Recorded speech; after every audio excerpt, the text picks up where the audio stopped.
Oui, Monsieur le Président et chers collègues, nous avions voté effectivement sans problème et avec beaucoup de plaisir la fin de cette exonération pour des véhicules dont on sait qu'ils sont polluants. En revanche, en ce qui concerne ce choix-là, on peut se poser les questions du sens de l'action régionale. La première question, est-ce un levier pour accélérer la transition écologique ? Pas du tout, puisque de toute façon, ces véhicules ont été commandés, vont être livrés, donc ça ne va rien changer pour la partie donc, des acheteurs.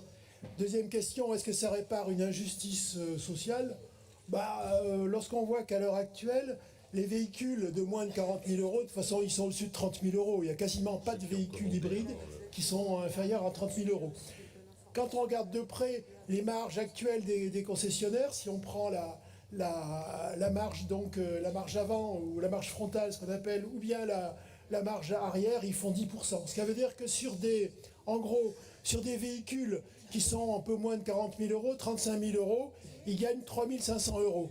Bon, on leur fait cadeau, peut-être qu'ils perdent 200 euros du fait du prix du certificat d'immatriculation. Donc on pense que finalement, vu les gains qu'ils font, c'est pas la peine que nos 500 000 euros d'argent régional, on leur donne.